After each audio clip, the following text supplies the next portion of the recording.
Hindi namin alam na sobrang common palang kagandahan ni Miss Salvacion at may naging kamukha siya.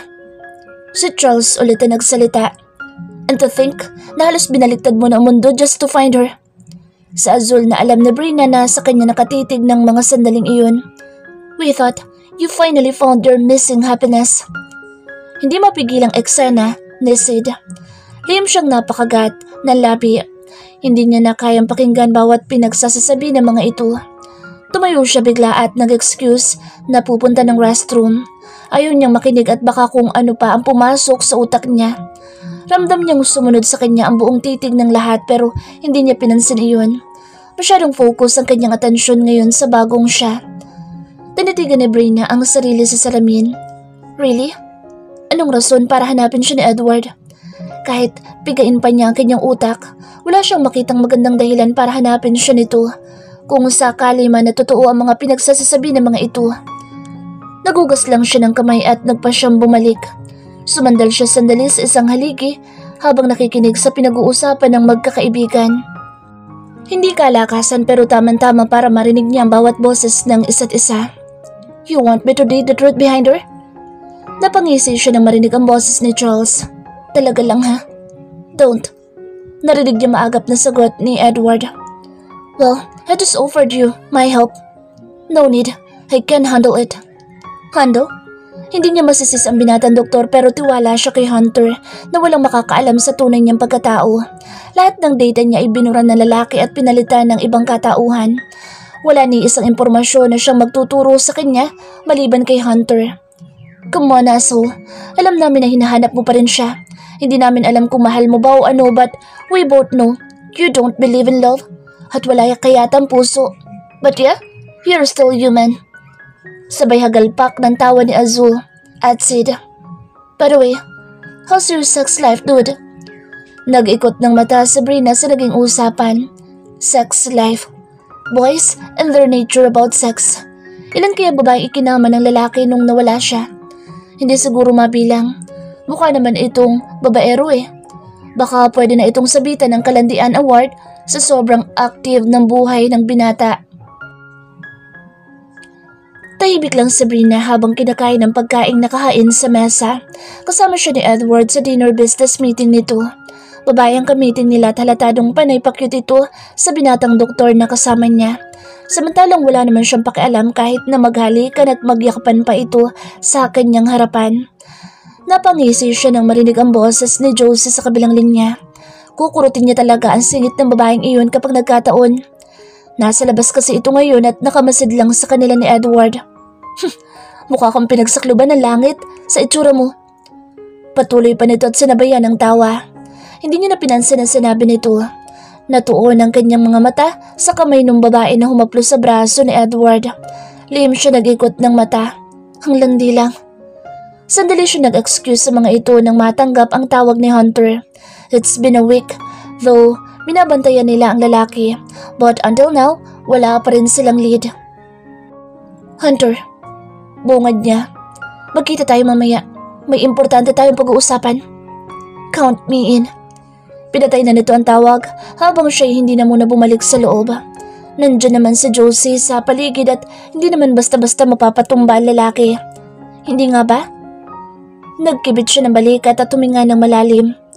Hoy babae, yung binabantayan nating doktor, nilamutak na ng kaharap niya.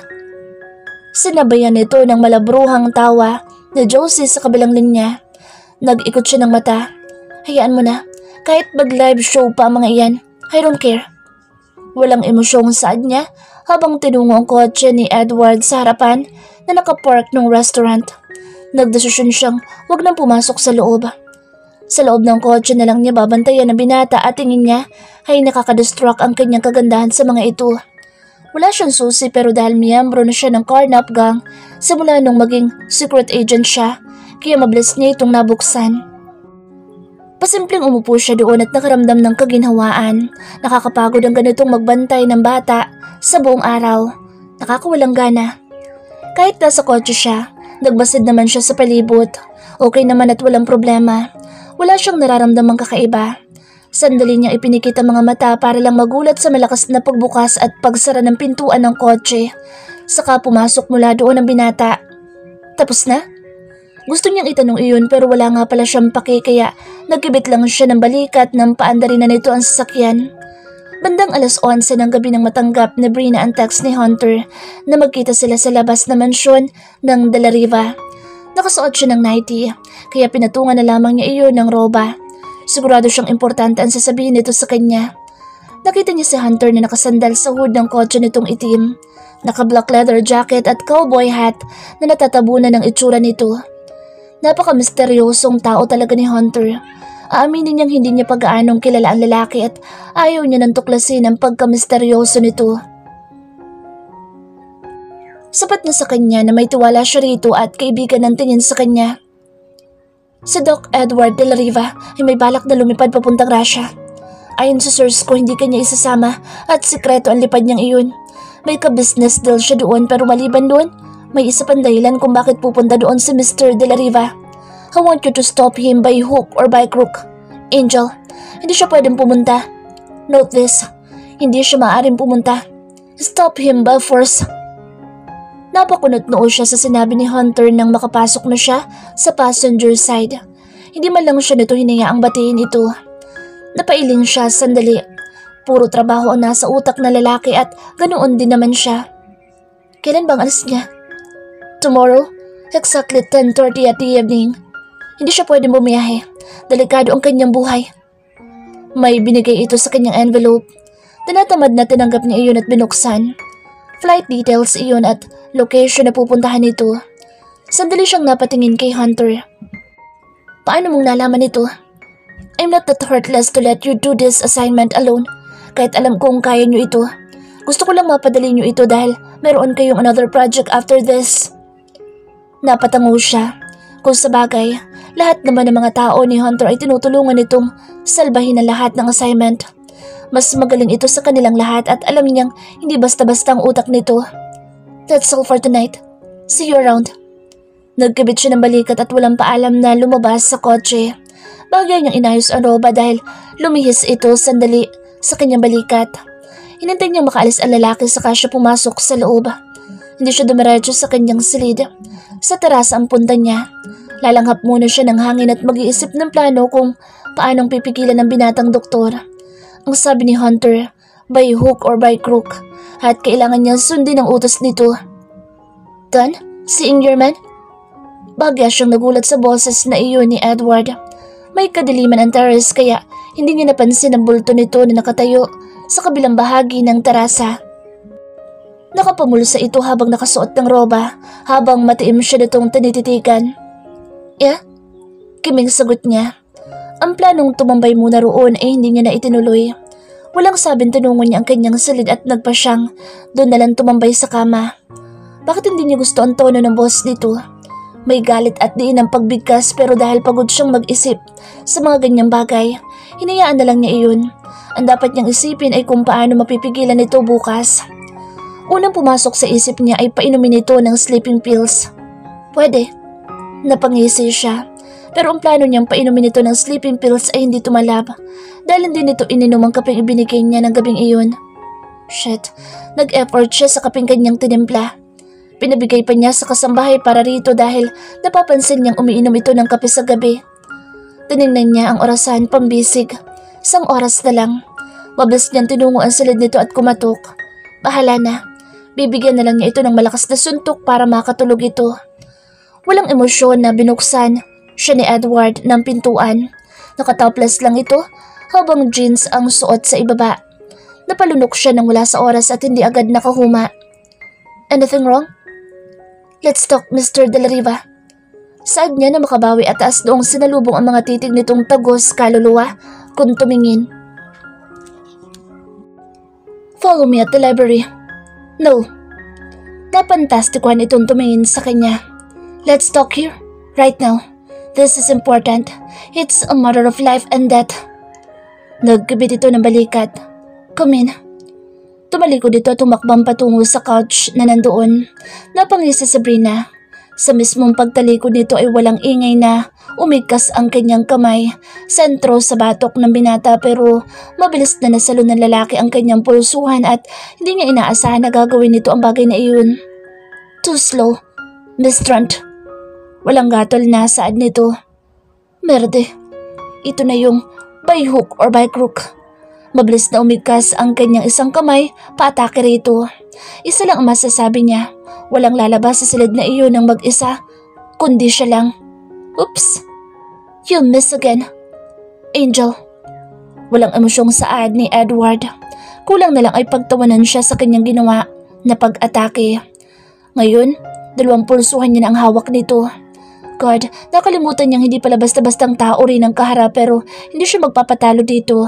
Ang lahat ng sakit na dinulot nito sa kanya dati, ibabalik niya lahat. Isang malakas na sipa ang nakuha nito sa kanya kaya nabitawan siya. Napangisi siya nang makitang napaatras ito. Masyado kasi siya nitong minaliit. If you're doing this to stop me from going, I tell you this, it will never work. Wala akong pake. Sinugod niya ito. This time, may determinasyon na talaga siyang patulugin ito. Punteriya niya ang batok ng binata. Puro ilag at pigil ang nakuha niyang sagot sa binata. Minsan ay napapasadsad pa siya sa sahig at hindi nakakatuwa iyon. Atake rito, atake roon ang kanyang ginawa pero wala pa ring nangyari. Mukhang matatalo yata siya. Nag-isip siya ng magandang strategy. Bullshit. Ang laswang strategy na lumabas sa utak niya. Mabilis niya itong binura sa utak. Hindi niya ito gagawin. Never. Pero sa sumunod niyang atake, hindi niya napaghandaan. Ikinulong siya nito sa isang tabi dahilan para hindi siya makagalaw. This time, ginabitan na siya nito ng lakas para pigilan siya. One move, Angel, or I'll kiss you. Banta nito. Nahumindig ang kanyang balahibo. Sino ito para halikan siya? Subukan lang ng lalaki at hahalik ito sa sahig na marmol. Biglang lumabas. Ulit ang malaswang plano sa utak niya. Nagdadalawang isip siya kung gagamitin pero wala siyang choice kundi gamitin iyon para sa ikatatahimik ng lahat. Edward. Sandaling natigilan ang binata sa pagsambit niya sa pangalan nito. Biglang umamo naman ang kanyang itsura at malamlam ang matang tinitigan nito. If you think that will work, you're definitely... Idinain niya ang sarili sa binata at sa kanyang ginawa. Naramdaman niya ang munting pagkabuhay ng pagkalalaki nito. Shit, gusto niyang umatras sa kanyang pinaplano pero nasimulan niya na kaya wala na siyang karapatan pa na umatras. Mas lalo niyang idiniin ang sarili sa lalaki. Tinatansya niya lang naluluwag ang pagkakahawak nito sa kanyang 2 kamay at hindi naman siya nagkamali. Lumuwag ang pagkakahawak nito dahilan para makawala siya. Ngumiti siya ng nakakaakit at dahan-dahang yumakap sa leeg nito. Narinig niya mahinang pagsinghap nito at ramdam na ramdam niya ang nagsusumigaw na pagkalalaki nito sa kanyang puson. Kailangan niya nang tapusin ito. Edward. This time, may lambing ang kanyang boses at marahang pinihit ang ulo nito palapit sa kanya. Maliit siyang babae kaya kailangan niyang tumingkayad para maabot ang labi nito kung sakali. Hinaplos niya ang pisngi nito. God, gusto niyang tumakbo at maghugas ng kamay sa ginawa. Bigla siyang nandiri. Nandiri nga ba? Maarteng sigaw ng utak niya. Naligas ito sa kinatatayuan at namula ang buong mukha. Gusto niyang matawa. Sa tagal niyang fubo nito, hindi niya nakitang ganito ang reaksyon ng binata. Pagdating sa kanya, what's with her? Ano nga ba? Mas ginanahan tuloy siyang akitin ito lalo para maisagawa na rin niya ang plano ng walang kahirap-hirap. Bumaba ang kanyang kamay sa leeg nito at bahagya niyang kinagat ang kanyang labi. Dahil ang suot niya ay 90s lang na pinatungan ng roba. Bahagyang lumantad ang kanyang masasaglang dibdib nang dumantay ang kanyang 2 palad sa dibdib ng binata. Shit, bigla siyang namula. Tulad ng dati, matitigas pa rin iyon at isa ito sa kinababaliwan niya. Pansin niya ang pagtaas-baba ng Adam's apple nito habang nakatitig sa kanya. Walang reaksyon galing kay Edward pero sapat na kay Brie na ang pag-iinit ng katawan ng binata at pagkabuhay ng lalaki dahil sa kanya. Kahit kailan talaga, babae ang kahinaan at magpapabagsak ng sinumang lalaki. Angel, mas mapang-akit niya itong tinitigan. Tingnan niya lang kung hindi pa uubra ang plano niya. Bumaba ang kanyang kamay patungo sa nagsusumigaw nitong obs. No, bakit siya yata nag-iinit sa kanyang ginawa? Pero hindi na siya pwedeng huminto. Kailangan niya munang patulugin ito saka siya makakaalis sa naturang silid. Kinuha niya ang kamay nito at hinila papuntang kama. Wala sa loob na sumunod naman ito sa kanya at nagpaubaya. I want you. Nanindig ang kanyang balahibo sa sinabi nito pero nagpretend siyang hindi narinig iyon. Anong akala nito sa kanya? Makukuha ulit nito? A big no. Humiga siya sa kama. Napangisi siya sa kanang bahagi ng kanyang utak. Once nahihiga ito, game over ito sa kanya kaya naghahanda na siya sa susunod nitong gagawin. She seductively untie her robe at tuluyan ng lumantad ang kanyang suot na manipis na pantulog. Join me here, my handsome doctor. She teasingly bite her lips. Kundi na lang, oras na lumapit ito at dumagan sa kanya, sa kama. Wala na itong kawala. Marahan siyang natawa sa likod ng kanyang utak. As you wish, my... Diretso naglak sa bewang nito ang kanyang dalawang hita. Nang dumagan ito sa kanya, bahagya niyang ipinikit ang mata para mapaniwala talaga itong wala siyang binabalak. Ilang beses din niyang pinaalalahanan na huwag siyang pahalata sa plano at baka mabisto nito. Tinatigan siya nito ng mariin at alam niyang buhay na ang makamundo nitong katawan laban sa kanya.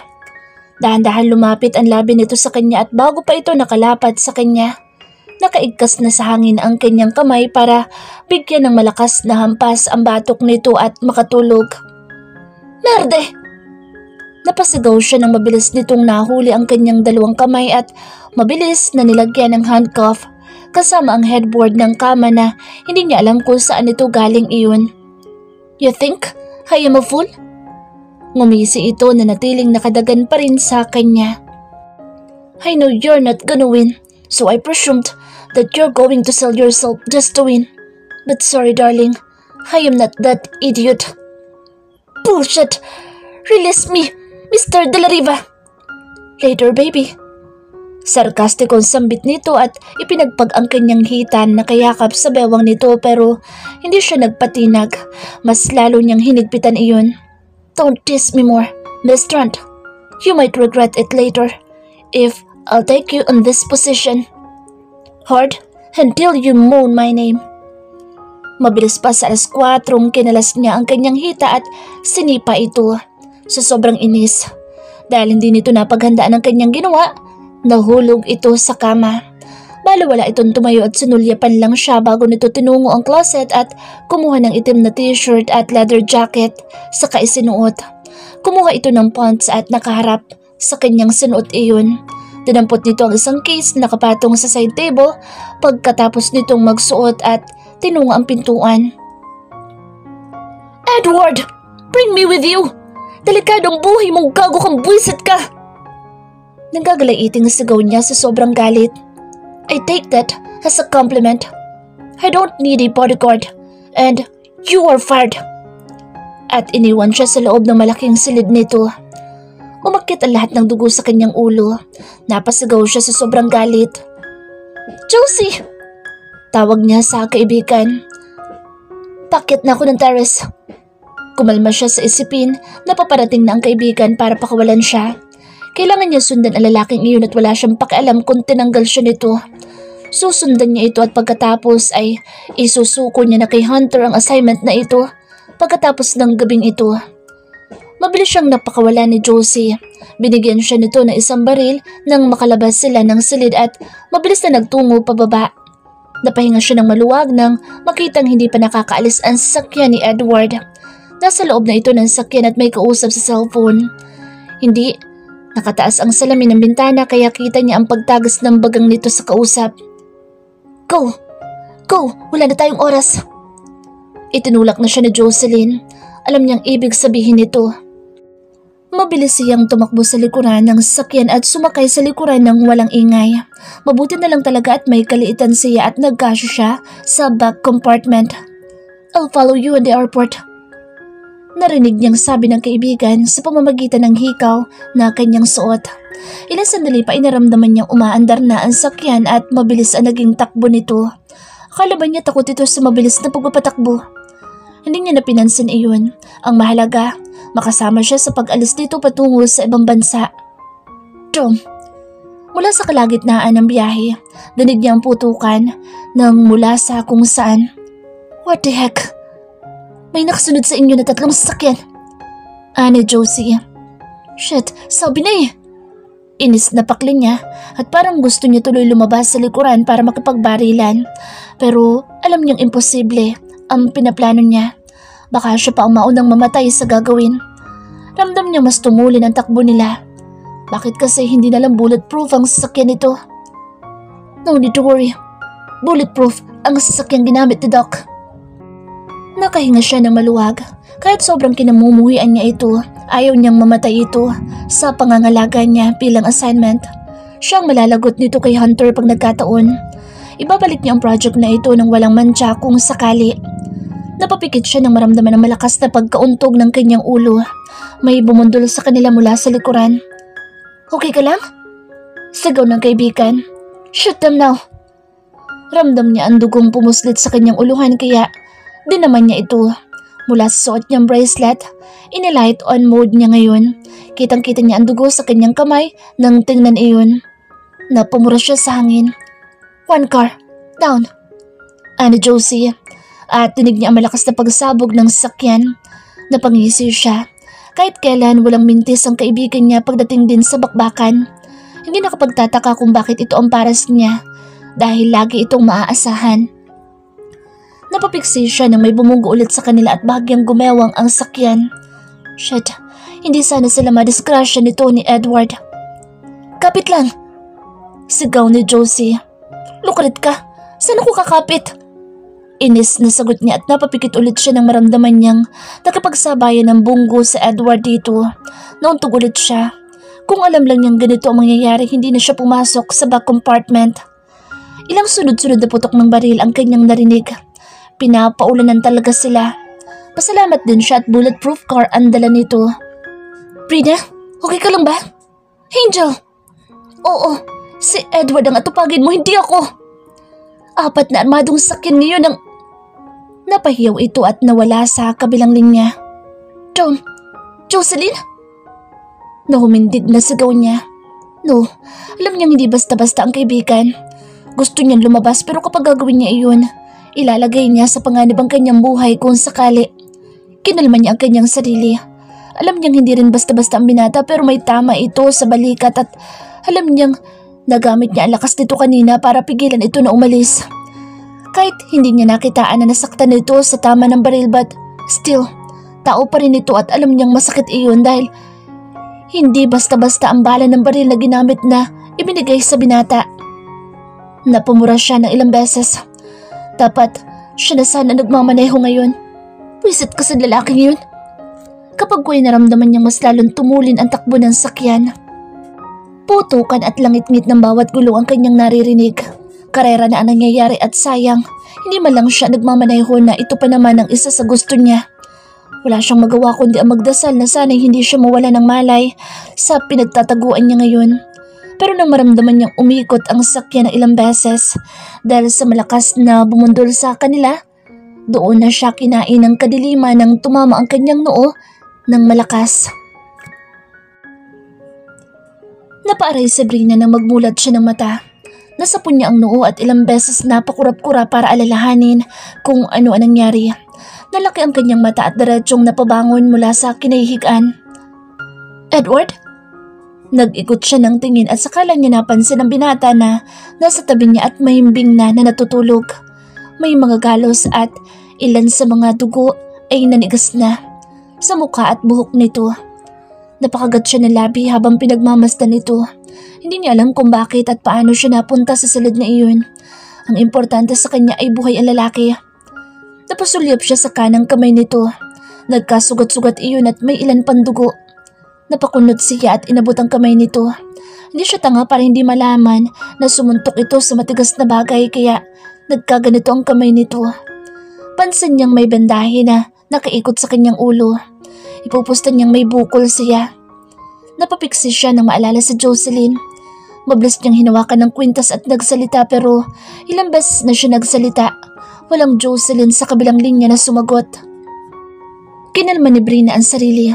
Hindi makatutulong sa kanya ang pag-aalala at kilala niya ang kaibigan. Hindi ito basta-basta mapapatumba. Magkikita pa rin sila at may tiwala siya rito. Nagpasya siyang bumaba mula sa kinahihigaan nang magsalita ang binata. You should rest. Your body needs it. Hindi siya sumagot. Nagpatuloy siya pero agad ding umikot ang kanyang paningin kaya nasapo niya ang kanyang ulo. Masakit.